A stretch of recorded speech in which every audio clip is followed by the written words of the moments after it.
to give you this instruction to remind you that it is very important in selecting a jury.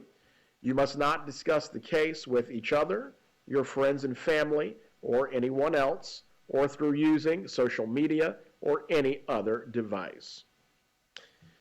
The attorneys now are going to have their opportunity to ask you their questions. What they say now or at any other time during this trial is not to be accepted by you as evidence or any instruction on the law itself. They are simply going to be asking you their questions. Please do not infer anything or read anything into the questions they are about to ask. Before I turn it over to the attorneys, I'm going to remind you to please answer their questions honestly and also volunteer any information that you believe is important. Is counsel for the state ready to inquire? Yes, Your Honor. May it please the court. You may proceed.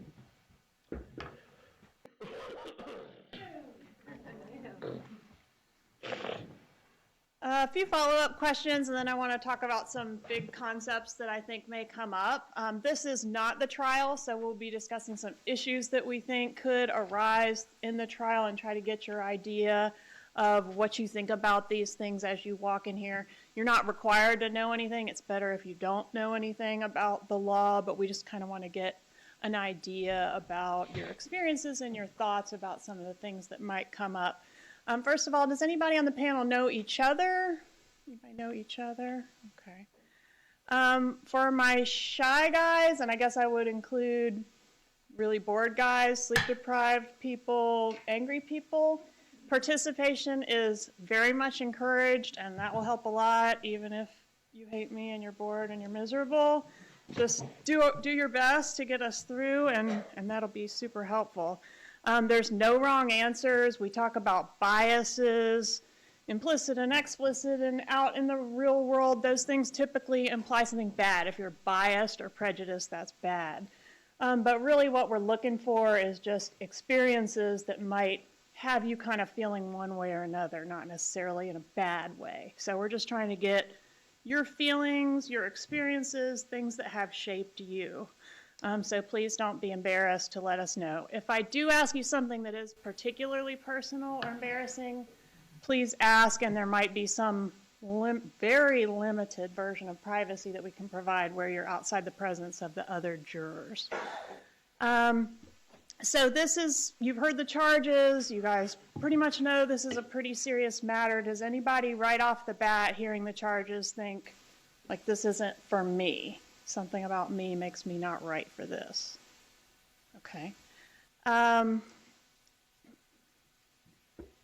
want to talk a little bit about you guys as far as your professional lives and whether anybody's in a leadership role. Let's start with the first row. Anybody consider themselves a leader on the first row? Consider yourself a leader. Is that because of work or something else? Just your personality or something else? Because of work. Do you supervise people at work? Okay. How many folks do you supervise? Okay. All right, thank you. Anybody else on the first row? Yes, sir. Mr. Gosline.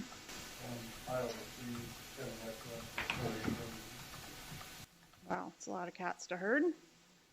What you don't have to tell us, but if you want to plug the restaurants, you can. Okay, he'll pass. Second row, leaders. Okay, yeah, Ms. Rubino. Rubino, thank you for correcting me. Go ahead. I lead a small team of scientists. Okay. How many folks on your team? 18. Not too small. Okay. Somebody else? Yes, ma'am, Ms. Williams. Yeah, I'm a payroll manager. I manage staff. Okay. All right. Anybody else in the back row? Oh, sorry, I missed you. Ms. Bell. Okay. And that's at the assisted living facility? Okay. Anybody else on the center there? Okay, back row leadership. Yes, Ms. Parker. Well, I was a property manager for 30 years, and I generally have a staff average of about 10. Okay. How long ago did you retire?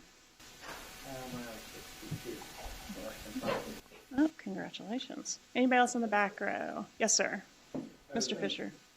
lifeguard instructors for a long time. So a lot of people at it. Where did you do that? Various places, Red Cross, YMCA, Disney World. Okay. All right, for my folks that didn't raise your hand, well, anybody have anything that's like serving on the, oh yes, sir, Mr. King. I held a director level position up until 2017. Okay, how many folks did you supervise in that capacity? 5. Okay.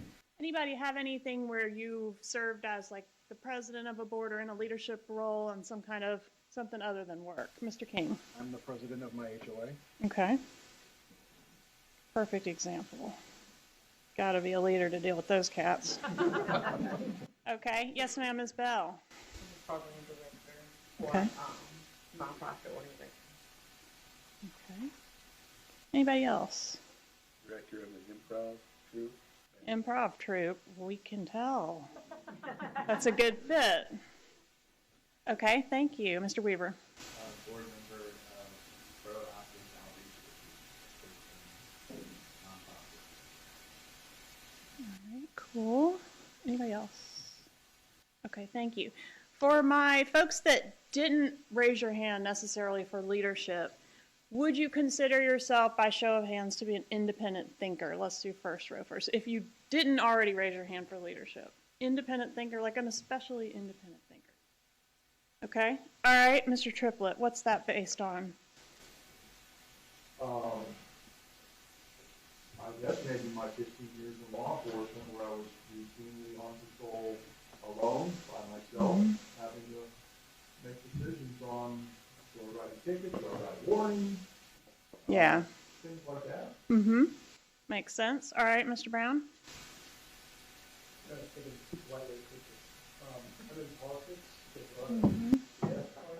Yes, sir.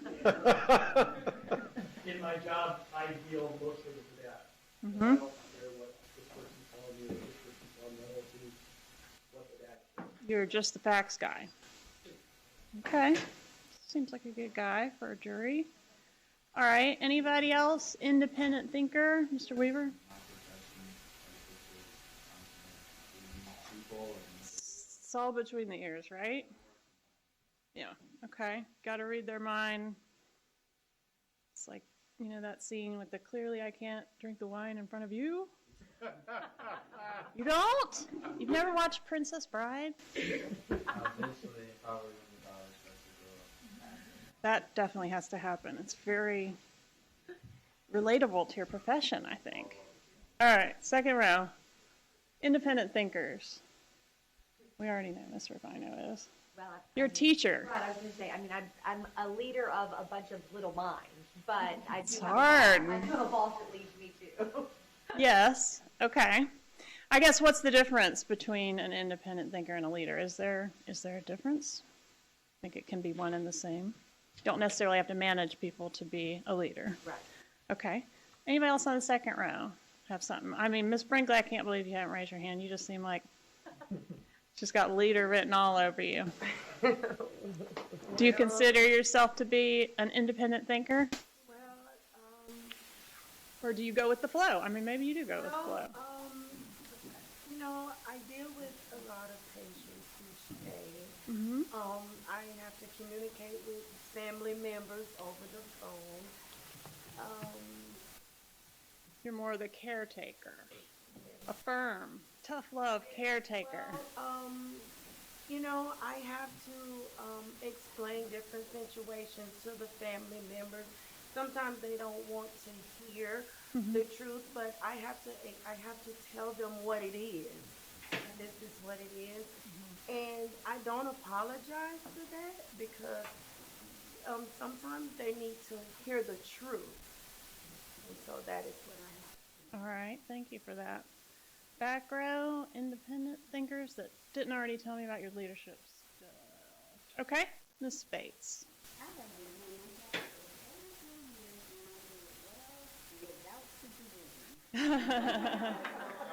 So you are the pinnacle of independent.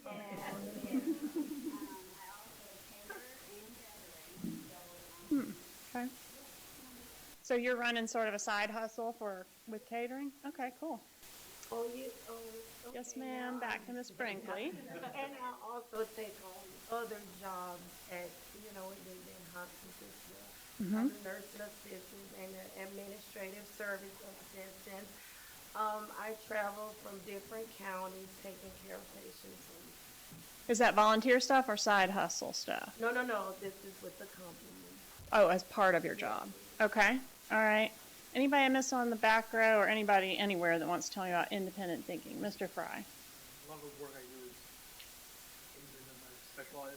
Mm-hmm. Anyone else knows what I do? Somebody including a manager? Yeah, all I got was specialist, so that lets you know how great I did on what you said. What did you say you do? The clients I bill are very specialized in the way they operate. Right, but what's your job title? Some specialists. Billing. Is that what you said? Okay, I missed that. Yeah, I was going to tell you I missed that. Okay, so a lot of very detail-oriented work that you have to be independently pursuing without supervision. Okay. Anybody else that I missed on that? Okay, anybody else with a side hustle that we don't know about? Anybody else that commits a lot of time to an organization, charitable organization, or something like that that I ought to know about? Mr. Gosline. Baseball coach? Oh, you're going to have to get an autograph. Okay. Anybody else? Yes. Mr. Fisher. I play with Lucasfilm, Disney, Star Wars stuff. Okay. Because it's bad guys and That sounds fun. Like at schools and stuff like that? Hospitals, charitable events, you go to all the conventions, schools, and things like that. But only as bad guys? Yeah, bad guys doing good, I think is the whole thing. That's cute. I like it. Okay. Anybody else? Something like that. Side hustles. All right. Okay. Anybody have any legal training? You do not need it. Just want to know if you have it. Okay. Anybody have any military service? Yes, sir. Mr. King. 4 years in the Air Force, in 1990. Okay. All right. Mr. Triplett. 4 years in the Air Force, 78 to 82. All right. Anybody else? Thank you for your service. Anybody own a business that hasn't told us or owned a business previously? We know about Mr. Gosline. Seems like there was. Yeah, I'm currently self-employed doing IT. IT. Okay. Anybody else? Mr. Brown? You and who? Okay. Okay. Anybody else? Small business owner, Mr. Fisher? Your previous question is not legal work, but I do read the statutes of that forward. Mm-hmm. Okay, sure. Makes sense. Thank you. Yes, ma'am, Ms. Parker. Well, my husband actually is on a co-owner with a barbershop. Okay. He used the barbershop. Barbershop. Yes, ma'am. Got it. Anybody else? Yes. Following up on what you were saying, is that counts in my previous job? I worked for the Florida Department of Health, and we've been doing and analyze prospective bills and wrote up what impacts those might have to the department. Okay. Anybody else? Yes, sir. Mr. Brazos. Auto shop. Okay. Thank you. Yes, sir. Mr. Fry. Again, following these three questions, I was really special for a law firm for a while. Okay. Worked for a law firm. They're mostly for Okay. foreclosures and bankruptcy. Thank you. Anybody else? Oh, you guys are doing so good at the talking. Keep it up. Okay. Anybody that had prior jury service experience have, absent this experience, had a bad experience with jury service? Not this one. I don't know how this one was. Anybody? Bad experience. Okay. Okay, so you've heard about the burden of proof, and the burden of proof is a high burden, right? It's the highest burden in the land, and that's because it's a criminal case, right? And the burden is beyond a reasonable doubt. That's a very high burden. It's my burden and mine alone. well, Ms. Dugan's going to share it with me, but the state has the burden, right? That's how things work in our country. State proves the case. The defendant is innocent until proven guilty. Everyone good with that? Okay. This is a very high burden, but it is not impossible, okay? We've got a system that's designed to protect the innocent, but also not make it impossible to convict guilty people. Knowing that, does anybody still feel like, in my heart, I understand what you're saying intellectually, but I require 100% mathematical certainty before I can render a guilty verdict on a serious case like this one? Anybody feel like that? First row. Ms. Walker, you just hold me to my burden and nothing more? Not going to make it impossible, are you? Okay, what about, I worry about Ms. Rubino, because you're a scientist, right? Everything has to add up and be right and perfect. Should I be worried about that with you? Would you hold me to a higher burden? No, the thing with science is that you take the data that's available to you and make the best decision with it. You Okay. don't need it to be perfect. Okay, all right. Ms. Strawn, I'm sorry. Yes, no. Ruby, no? I can't do it. I can't do it. It's because I have a friend named Rabinus, so I'm just making you That's a great name. have, yeah, I can't, so I'm gonna do it right. I'm gonna write Bino. Think Rudy and no. I just, I'm just gonna, I don't know, has anyone ever waited tables? Show of hands. You know how once you screw up a table, it's just everything goes bad for the whole night? You're that. Okay, don't hold it against me. I'm really sorry. I am trying to do well. Ms. Strawn, you're an accountant, so things need to add up. Things need to be right. The bottom line needs to be perfect.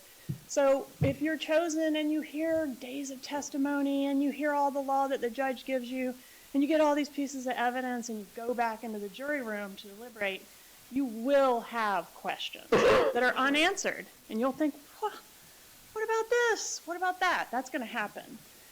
Your job as a juror will be to decide, is this question important? Is it material? Does it give rise to reasonable doubt? Because it won't add up, right? It never will. We're just going to give you the evidence that's left behind after someone commits a crime. You decide as a juror, is it sufficient? Meaning, was it proven beyond a reasonable doubt that a crime was committed? And was it proven beyond a reasonable doubt that this defendant is the person or one of the persons that committed the crime? Can you do that? Can you hold me to my burden, but no more? Anybody feel like they would struggle with that? Yes, sir. Mr. Gosling.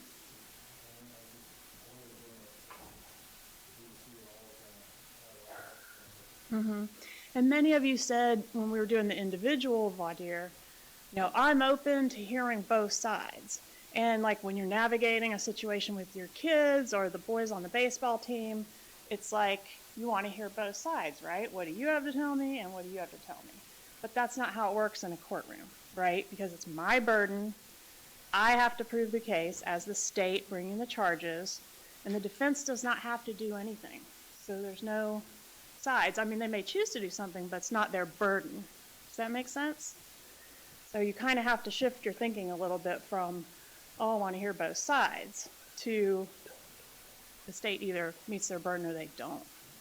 And it won't totally add up all the time as far as, was the robber's hat green or red? One witness says green, one witness says red. Maybe that's a very important fact in the case, and you can't decide a verdict of guilt because there's a discrepancy in the hat color, or maybe it doesn't amount to a hill of beans whether it was green or red. Does that make sense? Do you think you can make the distinction between an insignificant inconsistency or an insignificant unanswered question and something that is significant and material to your deliberation? Well, it sounds like you're telling me I'm a guy that wants everything to add up. Yeah, and this is a heavy thing we're asking you to do, right? Convict. Very serious charge. Are you thinking or concerned that maybe you would hold me to a burden higher than what I've described as my burden? You are, okay. Anybody else fall into that camp? Okay, tell me about it.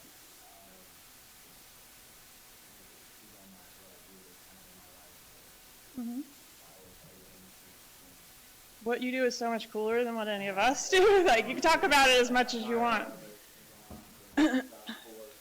Yeah.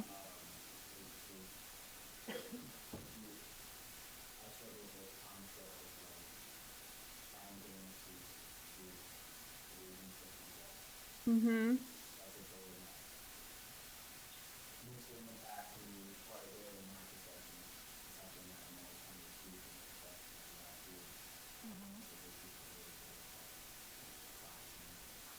So because you demand that of yourself, or you are striving for that yourself, it would be hard for you to come hear a messy, imperfect criminal case and make a decision? Mm-hmm. Perfection, like grind all day until it's done. Yeah, well, I have a kid that's a little bit like that. Mr. Brown's met him. Okay, anybody else have anything to say on that topic? What about who's hiding? Where are my shy guys? Mr. James! I'd like to tell you something. Okay. Okay. As a tester, a lot of things sort of correlate to some of the things I have to deal with. So we could try all these different things and these what-if scenarios. Mm-hmm. We have to decide, what's actually important for the current release we're working on, and what's relevant, what's going to affect customers at the end of the day. And so I think that's sort of what you were saying about there could be a million what-if scenarios, but it should be beyond reasonable doubt. Yeah, and I don't want to diminish the burden. It's very high. And the judge is going to read you instructions on it. He already has a little bit, but I just want to make sure I don't have people that are going to make it impossible, basically. There are some people that cannot convict someone of murder. Just can't, right? And I need to know if you fall into that category. It's hard to know because you've never done it. But if you can kind of, search your soul and let me know if you're one of those people, if you think you would really struggle with that. Even if the case was proven beyond a reasonable doubt, I feel like I can't do it. For whatever reason. Anybody feel like that?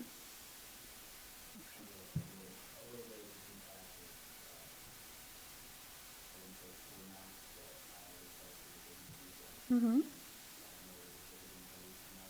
Mm-hmm. Sure.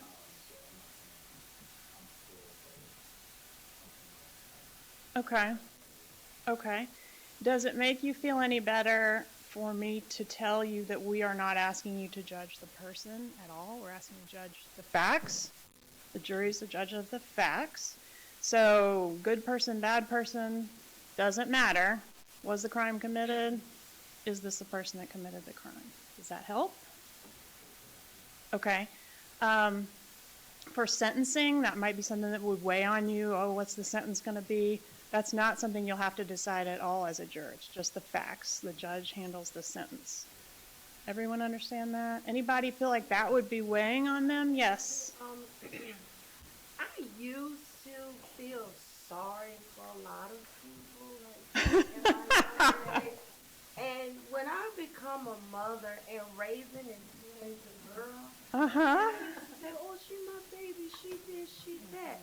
But once she got older and she started lying, one lie after another lie, and I would, say, Taylor, why? And then I began to realize, okay, I'm not going to say anything anymore. I'm just going to let her tell me what she has to tell me, and then I'm going to tell her, look, I'm taking my car away from you. You don't deserve anything from me because you're lying. When she said, no, I didn't do this. Yes, you did. Yeah. And so throughout the years, and even dealing with people and, with my patients now, I can't feel sorry for people. And if you did something wrong, then there are consequences that you have to action and consequence. Yes. That's the business we're in here. I have had to learn over the years, I cannot act out on my emotions or feel sorry. I cannot. Okay, so no sympathy at all for any human being. Not anymore. Got it. Not with me, I used to, but not anymore. Does anybody feel like they do have sympathy and are a sympathetic person to the extent that it could impact your deliberations in the case? How about you, Mr. Conyers? Do you feel like you're a particularly sympathetic person?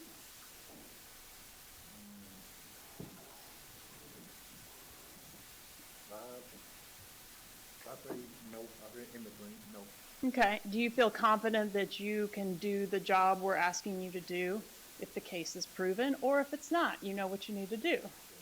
Okay. Ms. Gardner, you think you can do that? Definitely. Anybody feel like they would struggle? Yes, ma'am. Ms. Williams. I'm not commenting between Where you were trying to talk? everything adding up, and I just wanted to, first off, yes, I am sympathetic, but what I wanted to say is I'm extremely peaceful and experienced. Mm-hmm. I can't stand to get my perspective without my opinion. Right. I want to know if it's red or if it's green. Right. There is things not adding up. Am I going to be so caught up in the Mm-hmm. Do you have confidence in your own ability to recognize when you're doing that and make a decision like, oh, hey, am I getting bogged down in something that doesn't matter? And then let it go? Or are you going to dig in and be like, I got to know if it's a red hat?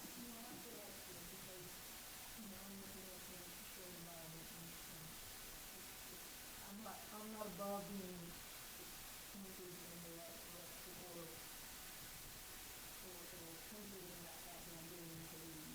Okay. Anybody else work as part of a team, first row, or worked as part of a team for my retired guys? Okay. Obviously. Baseball team. Second row. Yes, sir, you're on a team. Okay. Miss Rubino. Back row. Anybody? You guys work as part of a team? Okay. Anybody feel like they're so independent or so used to working independently that you're gonna like not be able to listen to your fellow jurors?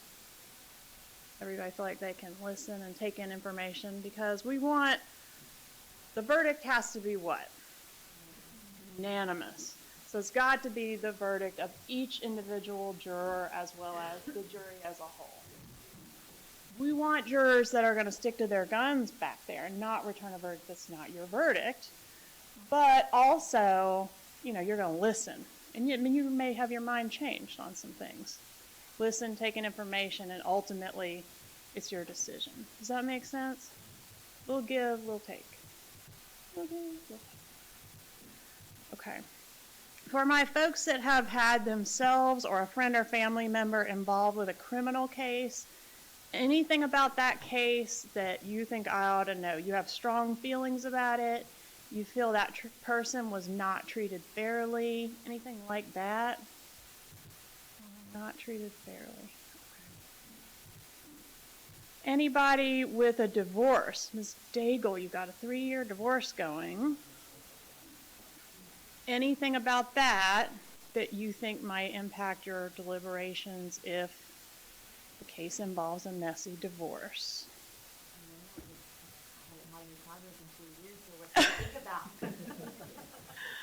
Okay. Anybody had interaction with the court system, a divorce or something else that has impacted you and given you strong feelings about the justice system, the court system?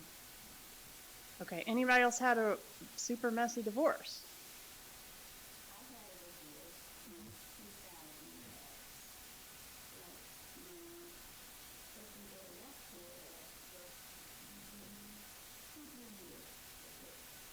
Two, 3 years.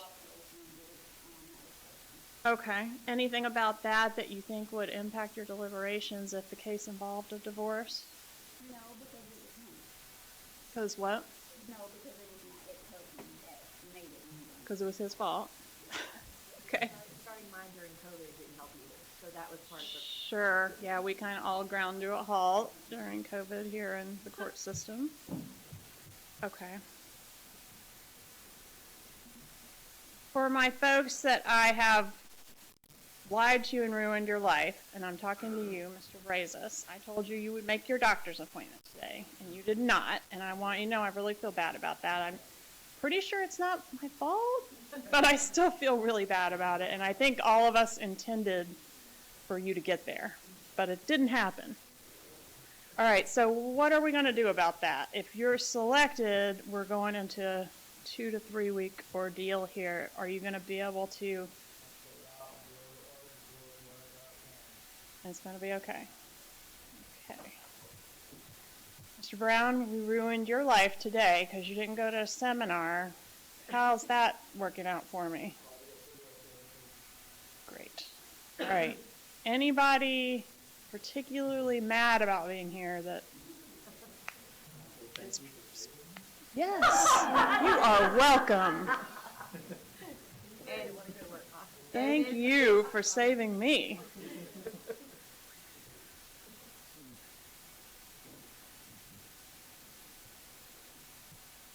All right, we talked about my job. I put on the evidence. I have the burden. If you were asked to render a verdict right now, it would be not guilty because you've heard no evidence at all.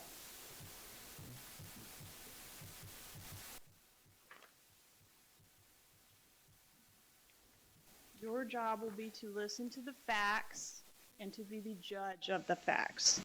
The judge up there is the judge of the law, so he's going to give you all the law you need. He's going to be the referee of the trial, and he's going to handle sentencing if the defendant's convicted of anything.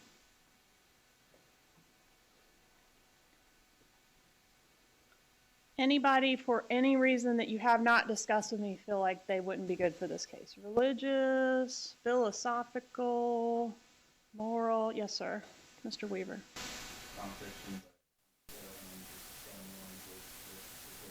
Mm-hmm.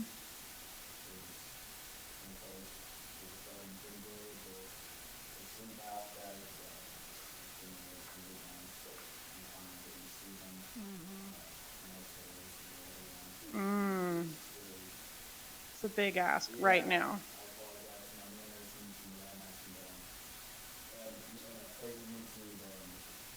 Exhausted.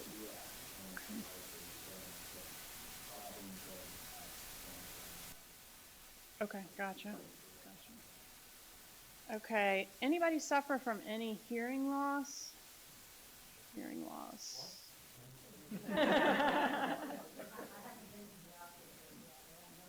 Okay, you're told. You're told you can't hear. You think you hear fine. You think everybody mumbles.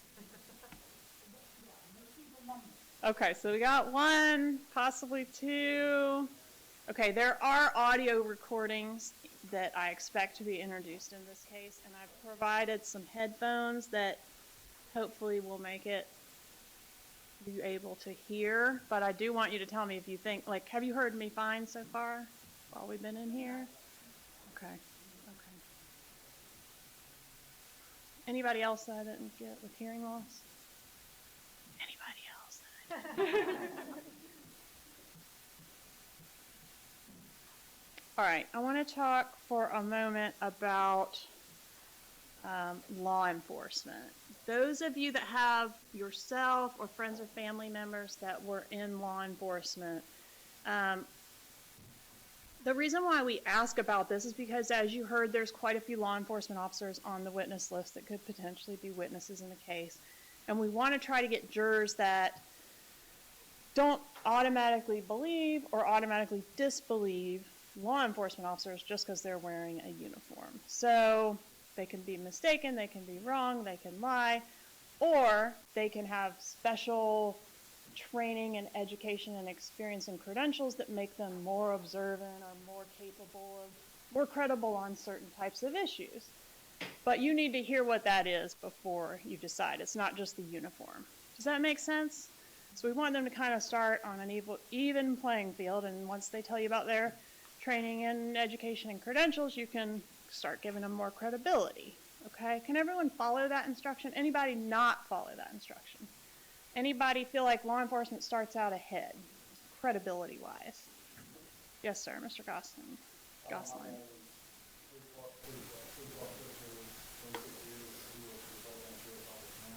Mm-hmm. Mm-hmm. Okay. Automatically. Okay. Can't be wrong. Okay. It's their job to be right. It's my job to be right too, right? It's everybody's job to be right. Anybody else feel like that? Like law enforcement just starts out a step ahead? Automatically? Sure.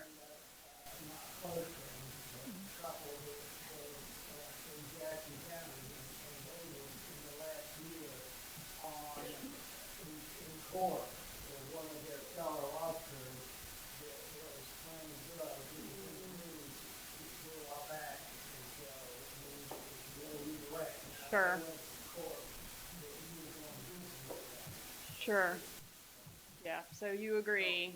You don't know what you're going to get. So you get it and observe it and weigh it as you would any other witness. Good and bad and all the things. Okay, everyone else agree with that?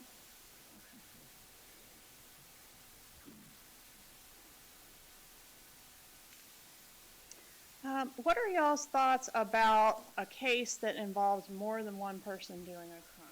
Can more than one person be guilty of the same murder, Mr. Fry? How?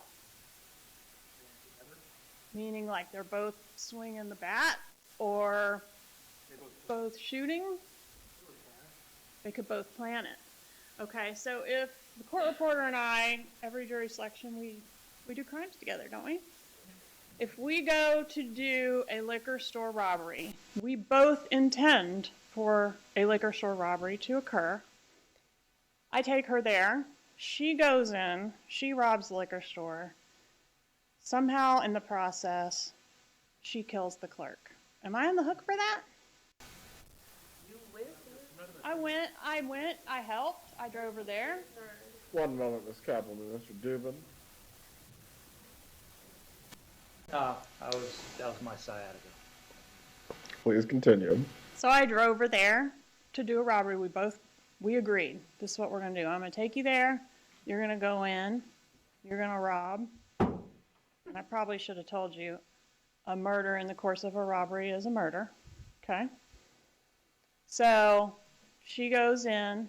She does a murder in the course of a robbery that I planned with her. And then I drive her away.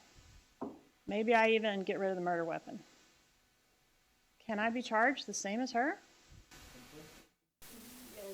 I can? What do you think, Mr.? Listen to them answering your question. Oh, I'm sorry. I'm just teasing you. I love it. Thank you. It's wrong. Mr. Fry. Could be a accomplice, Say that? Could be an accomplice, an accessory. Okay.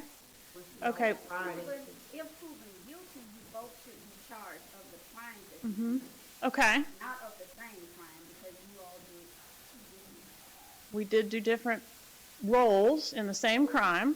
No, Well, the one way of I- you murdered someone. Okay, right? But the way I Honor, see this it, time it's not my side. the way I see it, One moment. Please approach.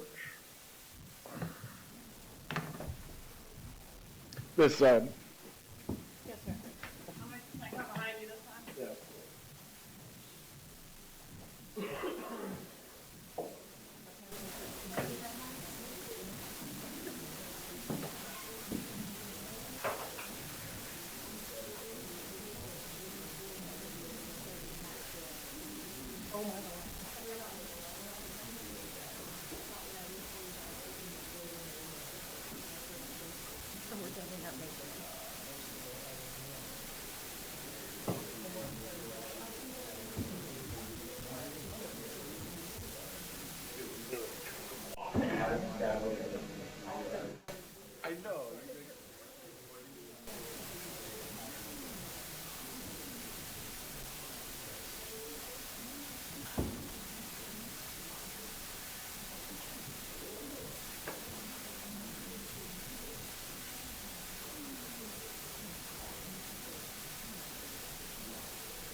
You may continue with your examination. All right, so where were we, Ms. Brinkley? Okay, well, the way I see it, if two people gone out and one murdered and the other one did, look, they both was together, they talked about it, they plotted together, and they both deserve to be punished for that. And I think that just because the person that got away did not murder the clerk or whatever, you was there. Okay, in for a penny, in for a pound. Can I ask a question about that? Yes, What you're asking is a legal concept. it is. The way we're answering is it right or wrong? And so my The judge, question to you would be, what is the statute about what the expectations would be? the judge is going to give you all the law that you need. I just want to get your ideas. So you don't know the answer. Is it, can we both be charged the same or not? You don't know. I'm going to find out your thoughts about it, what it should be, what if it's this way, would you disagree with it? So that's kind of where I'm going. I'm just feeling you out. What do you think? Should we be complicit? Okay. Well, you said that you didn't plan for the murder to happen. Right. Plan for an armed robbery. So if she goes in, if you're in the car, you're not expecting her to do it. So she You could. don't know. How do you don't know? That's You don't explain know. That's how she is. But theoretically, we would be taking a risk because you have made a choice to do a risky behavior that is an armed robbery. It would be conceivable that one of those alternatives would be the murder or the injury of somebody. So Especially if you help get rid of the murderer. All right. This is amazing. Thank you. You were killing the court reporter though, so please try to go one at a time. I'm sorry. Okay. Yes. Thank you, Ms. Rubino. You could have basically written the law, but as I mentioned, the judge will give you the law.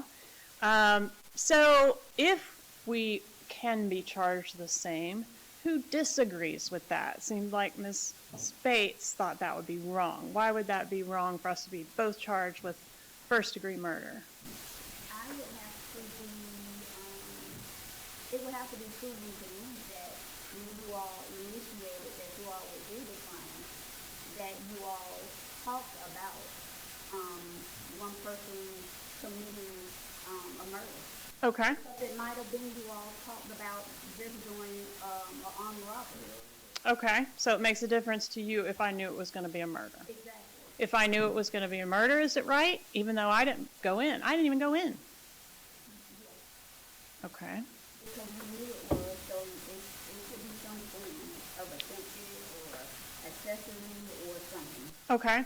So now we've changed the facts. Now I knew it was going to be a murder in the liquor store. Does that matter? Should we be charged the same? I didn't even go in there, y'all. I conspired. Okay. What's the difference between conspiring and committing the actual murder? Getting it done, right? Pulling the trigger. Okay. Or harming the person. So can only the person that pulled the trigger be guilty of the murder? I didn't say that. You said what differentiates the conspirator from the actual murderer. The actual murderer harmed the person. Yeah, so getting it, the completion of the act. Right. Okay, we can agree on that. Conspiring. But that doesn't mean that somebody else who helped to conspire or plan said murder can't be charged with that. Okay.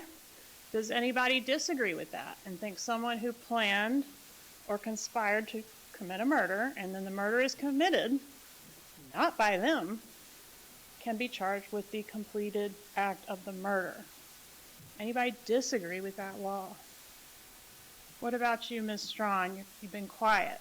So either way, I mean, I feel like the person that actually had the weapons and caused the murder is the murderer. Okay. You're an accomplice. I don't know how the law works in regards to what you would be charged with exactly. But Sure. you would just be charged with Something, something. okay. And if the law is that we should both be charged with murder if I wanted it done and I did something to help, can you follow that law? Even if you disagree with it, would you follow it? If I disagree with it, Yes, ma'am.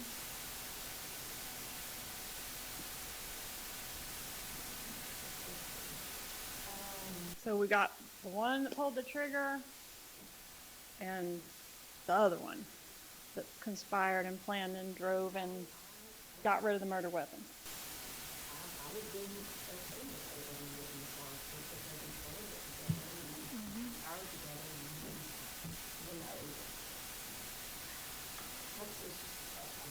Okay, let's assume that you disagree with the law. Would you be able to follow it on that issue? Okay, Ms. Bell, do you think you could do that too? Huh? You would have, you would. Okay, thank you. Mr. Conyers, would you be able to do that? Yes. Do you agree with that we should be charged the same, or do you think we should be charged different? This is the one where we both wanted the murder. And I took her there and she went in and did the murder. Should we be charged the same, first degree murder, or with something, should I get something a little different?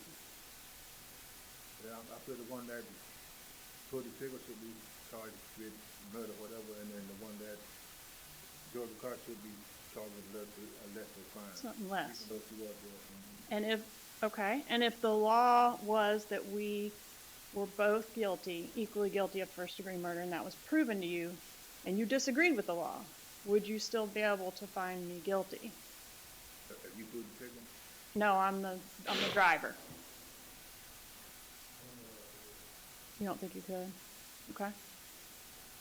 Like I say, there's two different crimes at the same thing. You pull the trigger, but you go to the car. Two different actions. At the same thing.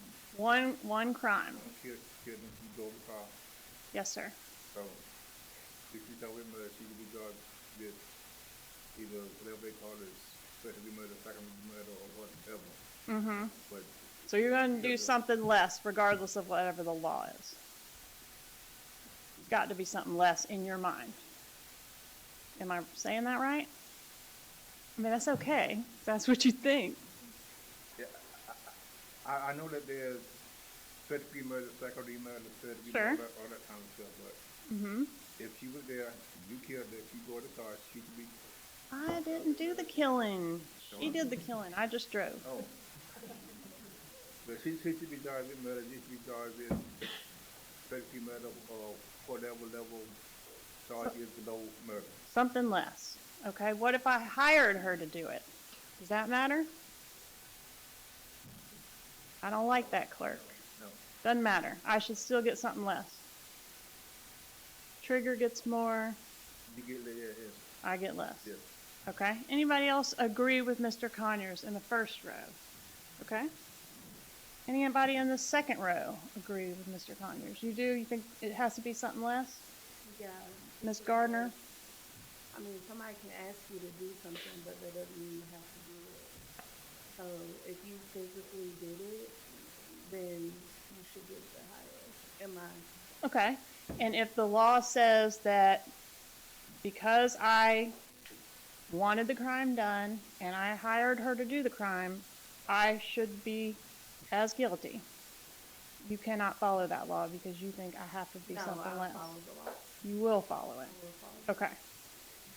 Mr. Conyers will do something less no matter what, because that's what his conscience tells him. Yes? Yes. Okay. And that's the camp you guys fall into. That's Mr. Weaver and Mr. Gosline. Anybody else?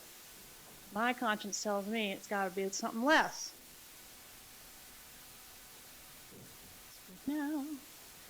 Okay.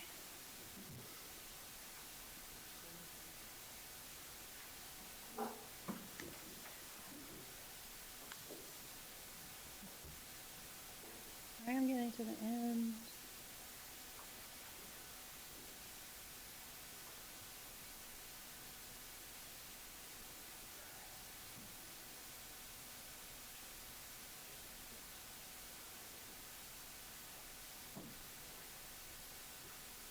May I have one moment, Your Honor?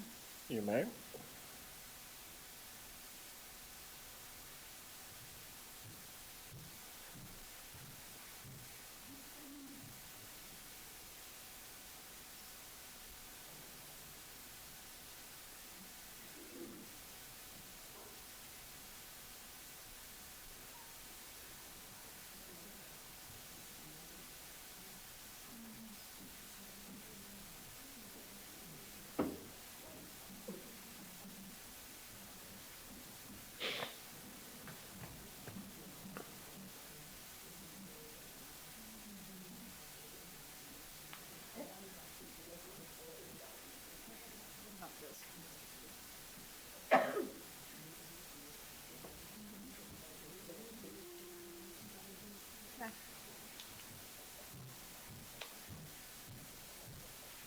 but wait, there's more. Does it matter to you, Mr. Fry, if, back to our scenario, liquor store robbery, if I am a witness, and she's the defendant, is that going to bother you? Can you, let's put it this way. Of course it's going to bother you. You're hearing from a witness who's a robber.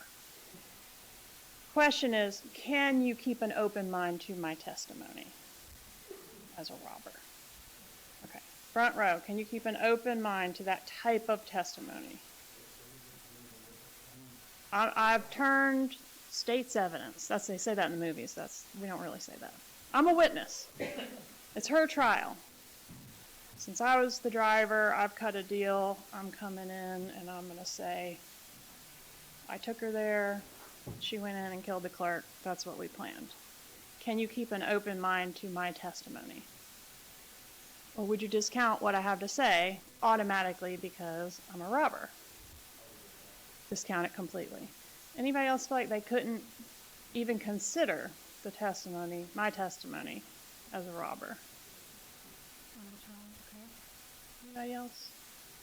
Y'all consider it. I mean, you're going to consider that I'm a robber too. You're going to consider that I have an interest because I'm trying to cut a deal and all that. But can you consider all those things, not just completely disregard? Yeah? But if you were to turn state's evidence, wouldn't you get a lesser charge for turning state's evidence? Does it matter? If it's a lie. That's something you'd want to know about, right? Okay, what am I getting for it? Okay, I think that's a great question. That's something you can consider. But can you consider my testimony, including that? I got 20 years, and I'm here to tell you I took her up there, and here's what we did. Can you consider it? Nodding affirmative? You're nodding in the affirmative? Well, I mean, you're complicit in having the crime planned. Mm-hmm. You didn't plan on a murder being committed. Okay. And she gets caught, you get caught. You get caught taking the gun, hiding the gun, or getting rid of the gun. You're equally as responsible because you both plan this act together. And then as you're arrested, you turn state's evidence. Yes, ma'am. For a lesser charge. Yep. And will you be willing to hear what I have to say? I mean, I was there, right? Okay.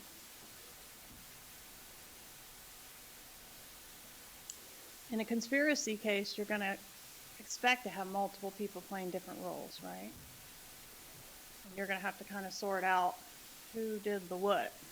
Can you do that? You're necessarily going to hear about the roles of people that aren't Mr. Adelson, that aren't on trial, because there's different people playing different roles and we've got to sort them all out. Can you do that? Can everybody keep an open mind to that?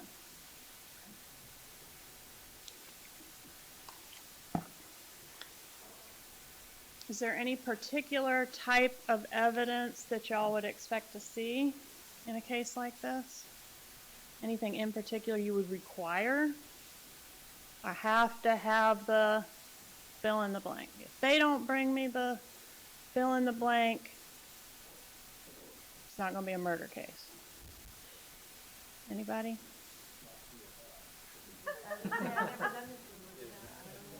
You have learned that it doesn't wrap up in an hour.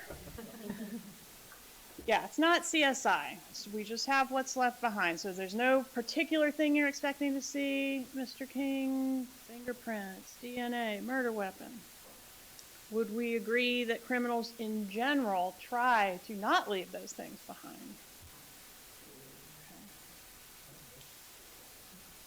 Okay. Anybody feel like, well, what's better, direct evidence or circumstantial evidence? Direct evidence, so much better. Okay, why? Why, Ms. Moore? I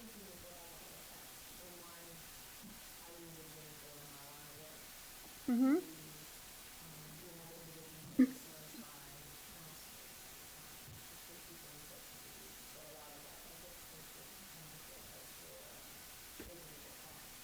Mm-hmm.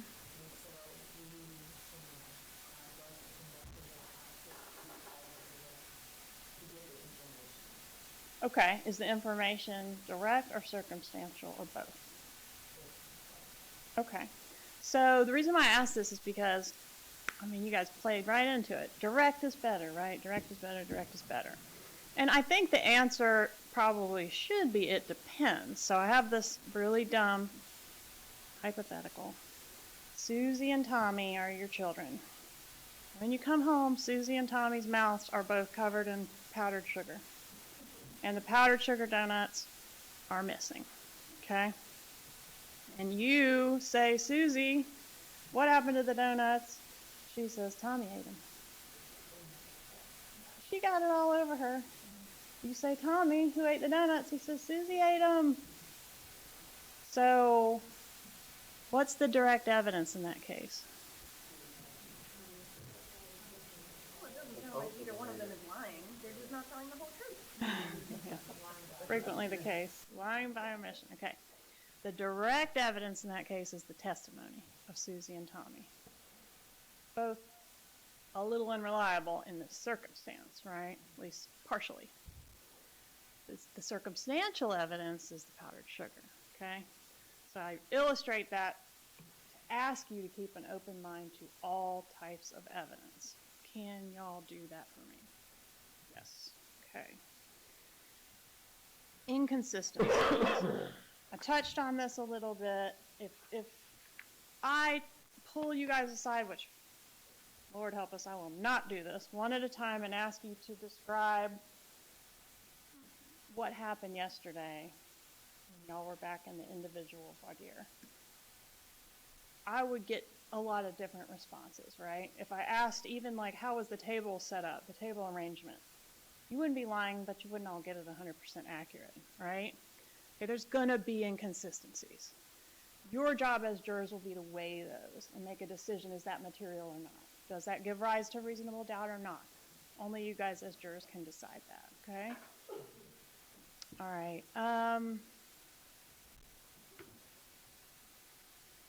Appearances. What does a murderer look like? What does a murderer look like? Always on the all-clear side, colors, and they look like everybody else. All walks of life? Everybody agree with that?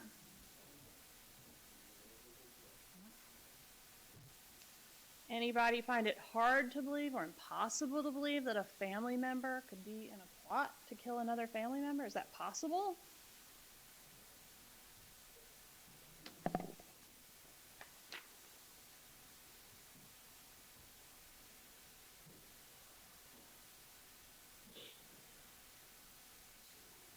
Can I have one more moment to confer, Your Honor?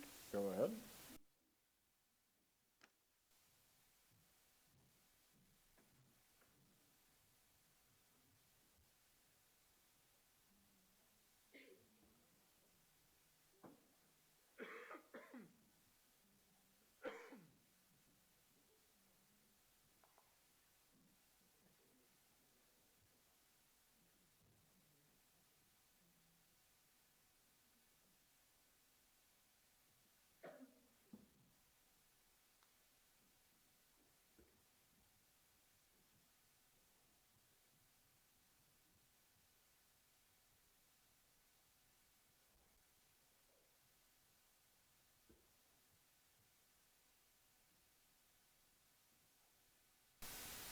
All right. Other than it being advised that I still didn't succeed in naming Dr. Ravino, I have no further questions. Please accept my apologies. If the parties can approach.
before the defense begins to inquire, we're going to take a brief break.